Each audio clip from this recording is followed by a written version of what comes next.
Switzerland से दादागिरी करके भी ये पैसा ला सकते हैं।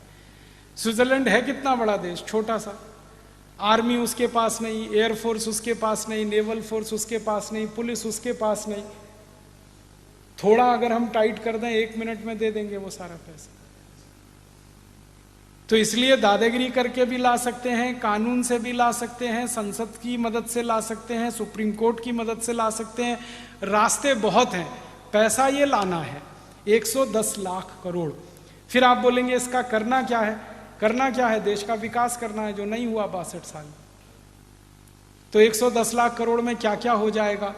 छोटी छोटी कुछ बातें बताता हूं। हिंदुस्तान में 6,38,365 गांव हैं।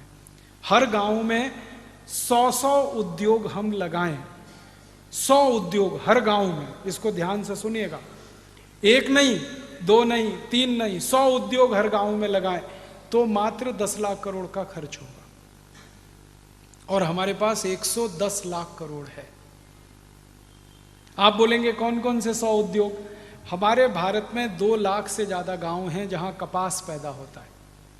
जहां कपास पैदा होता है वहां सूत बन सकता है, जहां सूत बन सकता है वहां खादी वस्त्र बन सकता है। तो खादी वस्त्र निर्माण का उद्योग हर देश के, माने भारत देश के 2 लाख गांव में चल सकता है। और उनमें जो खादी बनेगी वो सब हम भारतवासी खरीद कर उसका उपयोग कर सकते हैं।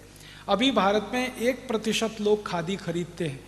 अगर 100% लोग खादी खरीदें तो 2 लाख गांव में बनने वाली सारी खादी बिक जाएगी और 15 करोड़ भारतवासियों को उससे रोजगार मिल जाएगा। आप बोलेंगे हम खादी क्यों खरीदें? खादी इसलिए खरीदिए कि उसका उत्पादन करने वाला शेतकरी जो कपास उत्पन्न करता है। खादी इसलिए खरीदिए कि कपास उत्पन्न होने से सूत बनता है, सूत बनने से कपड़ा बनता है। वो कपड़ा आप खरीदेंगे तो पैसा किसी शेतकरी के घर में जाता है। आप ये मानते हैं कि विदर्भ के शेतकरी आत्महत्या ना करें तो उसका एक ही रास्ता है कि आप खादी खरीदें, क्योंकि विदर्भ में सबसे ज्यादा कपास पैदा होती है और कपास पैदा करने वाला ही शेतकरी सबसे ज्यादा आत्महत्या करता है, क्योंकि कपास का भाव नहीं मिलता। भाव क्यों नहीं मिलता? क्योंकि कपास के बने हुए खादी की बिक्री नहीं है। और बिक्री क्यों नहीं है? क्योंकि आप टेरिलीन, टेरिकॉट, शिफॉन, जॉर्जेट पहनते।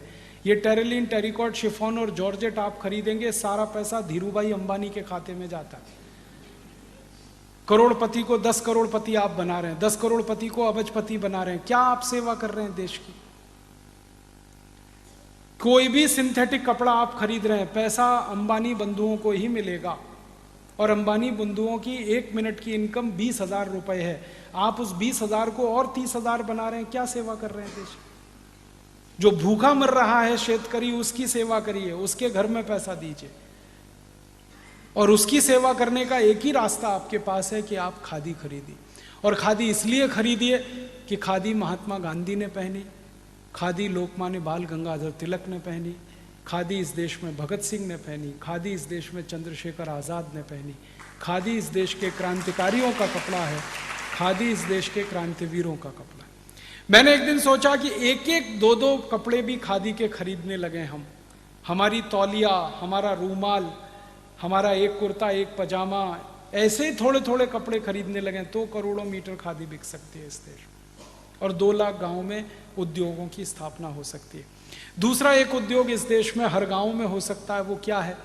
भारत में लगभग 1,75,000 गांव हैं जहां गन्ना पैदा होता है, ऊस पैदा होता है। और उस ऊस से हम गुड़ बना सकते हैं और वो गुड़ हम सभी इस्तेमाल कर सकते हैं। तो आप बोलेंगे साखर का क्या करें? साखर का एक्सपोर्ट करो, गुड़ का इस्तेमाल खुद करो। साखर खाने में अच्छी नहीं है, गुड़ सबसे अच्छा है। साखर और गुड़ का अंतर बता देता हूं 1 ही मिनट में। आप खाना खाइए, मान लीजिए आप 400 ग्राम खाना खाते हैं एक बार में, इससे ज़्यादा कोई खा नहीं पाता।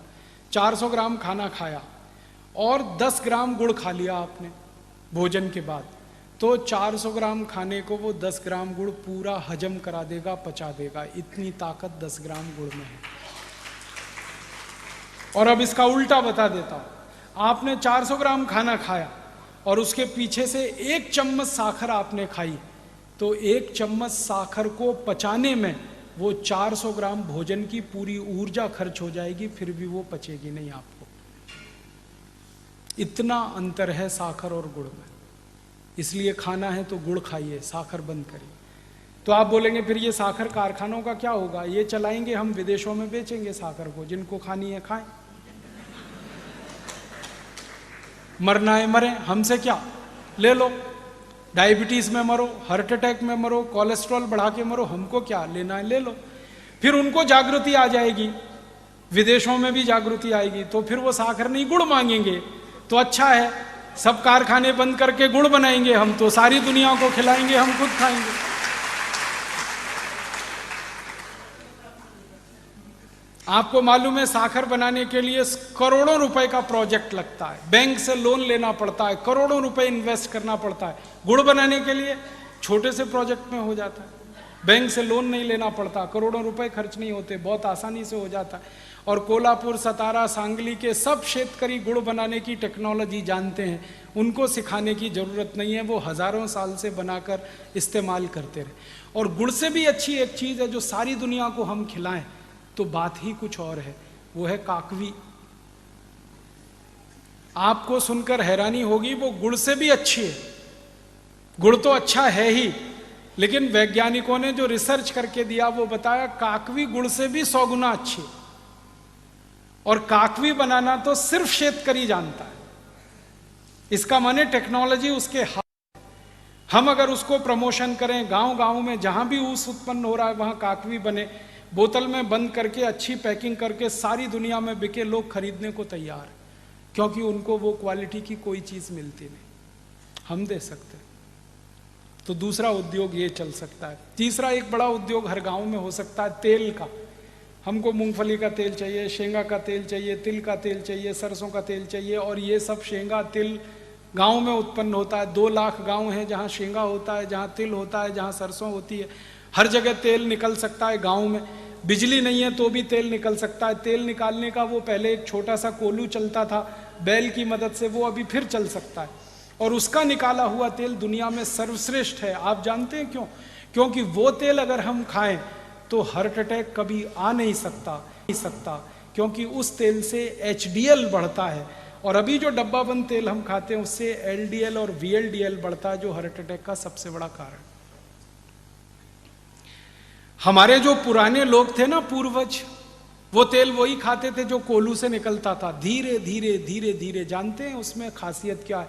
टेम्परेचर नहीं बढ़ता तेल का, बहुत धीमे धीमे निकलता है, तो तेल की सारी पौष्टिकता, जो उसका प्रोटीन तत्व है, वो जिंदा रहता है उसमें, और उसी कारण किसी को हार्ट अटैक नहीं आता था। हमारे पुरखे बहुत तेल खाते थे, तूप भी बहुत खाते थे, तो भी हार्ट अटैक नहीं आता। अभी हम डब्बा बंद तेल खाते हैं, ये डब्बा बंद तेल मशीनों से निकलता है। मशीन से जब तेल निकलता है तो टेम्परेचर इतना बढ़ता है कि तेल की सारी पौष्टिकता जल जाती है। फिर उसमें दूसरे तेल मिलाते, सरकार ने उनको लाइसेंस दिया हुआ है भेड़सेड़ करने का, मिलावट करने का। आपको मालूम है शुद्ध तेल में बाहर से आयातित बहुत सारे दूसरे तेल मिला देते, और वो तेल आपको हजम नहीं होते, फिर आपके जीवन में दुख का कारण बनते हैं।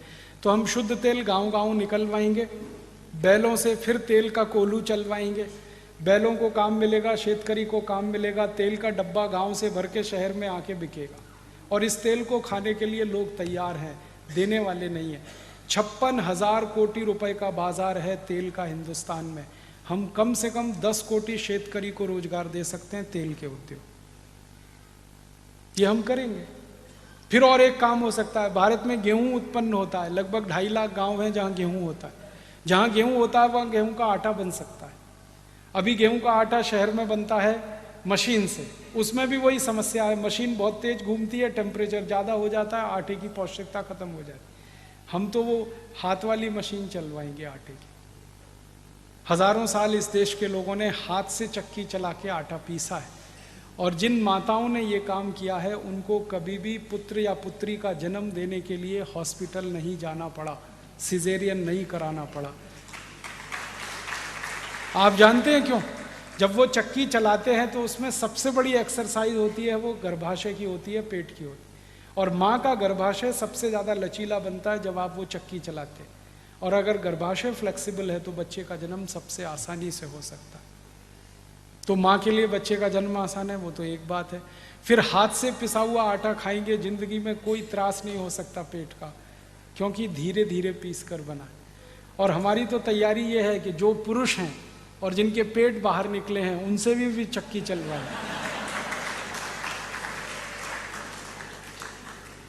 उनका भी पेट अंदर चला जाएगा, वो स्लिम और ट्रिम हो जाएंगे। ऐसे भी चक्की चलाते हैं ना, स्वामी रामदेव जी चलवाते हैं कि नहीं, फिर असली में चलवाएंगे। गांव गांव में आटा भी बनेगा, लोगों को रोजगार मिलेगा, हमको बेस्ट क्वालिटी। और आपको माहिती है शेतकरी गेहूं बेचे तो 11 रुपए किलो और गेहूं का आटा 26 रुपए किलो। तो गेहूं क्यों बेचना, आटा बना के बेचना ना, फिनिश प्रोडक्ट देना, रॉ मटेरियल गांव से बाहर नहीं लाना। भारत में 90,000 गांव हैं, 90,000, जहां बटाटा उत्पन्न होता है। अब बटाटा जहां है वहां बटाटा चिप्स बनवाएंगे गांव गांव से और शहर में बिकवाएंगे। विदेश की कंपनी आके बटाटा चिप्स बेचती है 400 से 500 रुपए किलो, हम 100 रुपए किलो तो बेच ही सकते हैं। रफल्स है, हॉस्टेस है, टॉप रेमन है, ये सब 400-500 रुपए किलो के हैं। हम हमारे गांव का बटाटा चिप्स 50 रुपए 100 रुपए किलो बेचे, करोड़ों लोगों को काम मिल सकता है। फिर टमाटर पैदा होता है 65,000 गाँव में, टमाटर का सॉस गाँव में बन सकता है, वो शहर में बिक सकता है। अचार है, मुरब्बा है, ऐसे 100 उद्योग हर गांव में चल सकते हैं। और एक उद्योग में 10 लोगों को भी काम मिला तो 1,000 लोगों को रोजगार हर गांव में मिलता है। और अगर 1,000 लोगों को गांव में रोजगार मिला तो 1,000 परिवार की जिंदगी सुधरेगी।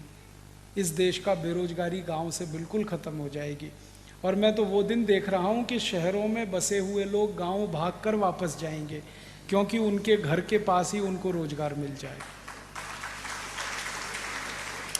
शहरों के लोग अगर गांव वापस चले जाएं तो झुग्गी झोपड़ियां खत्म हो जाएंगी।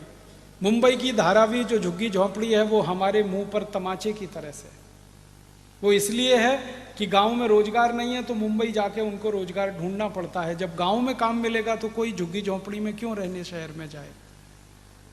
ऐसी व्यवस्था हम बनाना चाहते हैं और इस पूरी व्यवस्था को बनाने में मात्र 10 लाख करोड़ का खर्चा है और हमारे पास 110 लाख करोड़ है। फिर बचेगा पैसा 100 लाख करोड़, उसका क्या करेंगे, फिर उसके दूसरे काम करेंगे, सड़क बनवाएंगे गांव गांव। फिर उसके बाद बचेगा तो क्या करेंगे, बीज की व्यवस्था करेंगे, इलेक्ट्रिक करंट दिलवाएंगे हर गांव में। भारत के हर गांव में 24 तास इलेक्ट्रिक करंट मिले, उसके लिए 4.5 लाख करोड़ का खर्चा करना आसानी से कर सकते हैं। छोटे छोटे पावर स्टेशन बना सकते हैं, 1 मेगावाट के, 2 मेगावाट के, और 10 गांव को बिजली सप्लाई हो वो एक पावर स्टेशन कर देगा। अभी पावर स्टेशन बहुत बड़े हैं, 1000 मेगावाट के, 1500 मेगावाट के। उनकी समस्या क्या है कि वहाँ जो बिजली उत्पन्न होती है 11,000 वोल्ट की होती है और घर में जो बिजली इस्तेमाल होती है वो 220-240 वोल्ट की होती है। तो 11,000 वोल्ट पे पहले बिजली पैदा करते हैं, फिर उसको स्टेप डाउन करके नीचे नीचे लाके 240 वोल्ट पे कन्वर्ट करते हैं। हजारों यूनिट बिजली फालतू में बर्बाद होती है। हम इस व्यवस्था को बदलना चाहते हैं, 1 यूनिट भी बिजली बर्बाद नहीं होनी चाहिए। क्या करें, छोटे पावर स्टेशन बनाओ, 1 मेगावाट का बनाओ, 2 मेगावाट का बनाओ, तो बिजली ही 240 वोल्ट की पैदा करो, तो स्टेप डाउन करनी ना पड़े। तो घरों में इस्तेमाल करने के लिए बिजली अलग, कारखानों में अलग, रेलवे के लिए अलग, ये 3 स्तर पर हम अलग अलग कर देंगे तो फालतू बिजली खराब नहीं होगी और जितनी बिजली हमने बचाई उतनी उत्पादन हो जाएगी। और 35 से 37% हमारे यहाँ जो ट्रांसमिशन लॉस है ये पूरा हम खत्म कर सकते हैं। छोटे पावर स्टेशन बना के ये काम कर सकते हैं।